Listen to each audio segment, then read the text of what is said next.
মন দিয়ে শুনেন, নামাজ আপনার আগের জিন্দিগির সব গুনাহ মাফ করে দেয়। এই ব্যাপারে আপনাদের সামনে আমি 5টা হাদিস বলি। 1 নাম্বার, মুসলিম শরীফের 428 নাম্বার হাদিস। এই হাদিসে রাসূল আকরাম সাল্লাল্লাহু আলাইহি ওয়াসাল্লামের সাহাবা উসমান গনি রাদিয়াল্লাহু তাআলা আনহুর গোলাম উনি বলেন, সামি'তু উসমান ইবনে আফফান রাদিয়াল্লাহু তাআলা আনহু ওয়া হুয়া বিফিনাইল মসজিদি ফাজাআহুল মুআজ্জিন ইনদাল আস। উসমান গনি রাদিয়াল্লাহু তাআলা আন আসরের নামাজের সময় মসজিদ চত্বরের মধ্যে আছে, মুয়াজ্জিন সাহেব আসছে ওনাকে ডাকার জন্য, আসরের নামাজ পড়ানোর জন্য মুয়াজ্জিন সাহেব আসছে। আসার পর কয়, হুজুর আসরের সময় হয়ে গিয়েছে, তাড়াতাড়ি মসজিদে চলেন, নামাজ পড়াবেন। হযরতে উসমান ওযুর পানি আনলেন, আনার পর নামাজের জন্য ওযু করলেন। এরপর বললেন, আমি তোমাদেরকে আল্লাহর কসম একটা হাদিস এখন শোনাবো। হযরতে উসমান বললেন, ইন্নী সামি'তু রাসূলুল্লাহি সাল্লাল্লাহু আলাইহি ওয়াসাল্লাম ইয়াকুল, আল্লাহ নবীকে আমি বলতে শুনলাম, লা ইয়াতাওয়াদ্দাউ রাজুলুন মুসলিমুন, কোন মুসলমান যখন ওযু করে, ওযু করার পর ভালোভাবে ওযু করে, করার পর নামাজের মধ্যে দাঁড়ায়, ফাইসাল্লি সালাতা, নামাজ আদায় যখন করে, করার পর ইল্লা গফারাল্লাহু লাহু মা বাইনাহু ওয়া বাইনাল্লাতি তালিহা, নামাজ আদায় করতে দেরি, তার আগের গুনাহগুলো আল্লাহ মাফ করতে দেরি হয় না।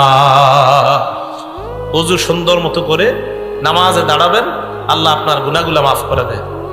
মুসলিম শরীফের 431 নম্বর হাদিসে হযরত উসমান গনি আরেকটা বর্ণনা বলেন, মা মিন ইমরিইম মুসলিমিন, কোন মুসলমান যখন ইহসিন ওযু আহা, সুন্দরভাবে ওযু করে, ফরজের নামাজ সময় হওয়ার পর, ফজর না ফরজ, ফজর না ফরজ, ফরজ নামাজ উপস্থিত হয়ে যাওয়ার পর, বলেন তো ফজর না ফরজ?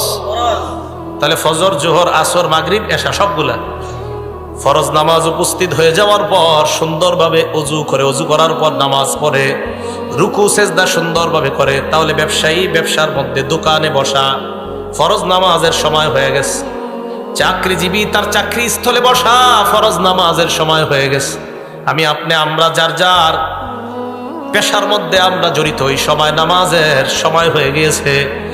কৃষক তার কৃষি কাজ করার সময়, জোহরের সময় হয়ে যায়, ফায়ুহসিনু ওযুআহা, সুন্দরভাবে ওযু করে, ওযু করার পর নামাজ আদায় করে। হযরত উসমান বলেন, কানাত কাফফারাতান লিমা ক্বাবলাহা মিনাজ যুনুব, এই নামাজ তার আগের সমস্ত গুনাহের কাফফারা হয়ে যায়। মালাম ইউতি কাবীরা, তবে কবিরা গুনাহ করবেন না। জোরে বলেন, কি গুনাহ? আরো জোরে। কবিরা গুনাহ চিনেন নি কারে কয়?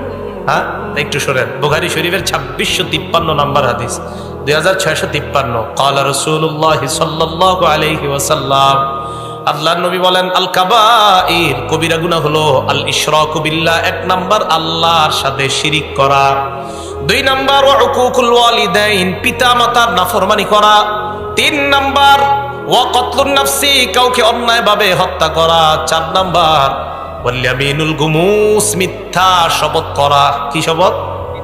মিথ্যা শপথ কারে কয় বুঝেননি? একটু বলি, দেখেন, আপনি দোকানের শাটার লাগাইতেছেন, সোয়েটার বিক্রি করেন, আপনি বন্ধু আসছে, আইসা কয় তোর ভাতিজির জন্য একটা সোয়েটার লাগবে, তাড়াতাড়ি আগামীকাল বেড়াইতে যাবে, সুন্দর একটা গর্জিয়াস সোয়েটার দে। তো বাস খুলছে, খোলার পরে সুন্দর একটা সোয়েটার দিস। সোয়েটার দেওয়ার পর কয় কত?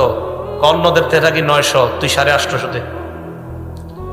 তো দেওয়ার সময় কয়, আর কইস না দোস্ত, মানুষ যা করে ঠিক মতো দামটাও দেয় না, কিনা দামটাও দেয় না, তোরে কইতেছে আল্লাহর কসম, এটা 800 টাকা দেখি না, তোর থেকে 50 টাকা লাভ করছে।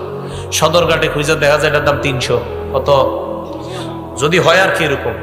এই যে মিথ্যা শপথ করলেন, আল্লাহর কাছে দাঁড়ানোর জন্য তৈরি হয়ে যান। বুখারী হাদিস নাম্বার 893, আল্লাহর সামনে আপনি দাঁড়াইতে হবে।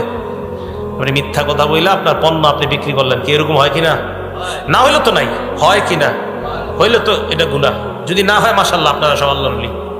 কিন্তু যদি এটা না হয়, বরং মিথ্যা কথা বইলা শপথ করে আপনি যদি পণ্য বিক্রি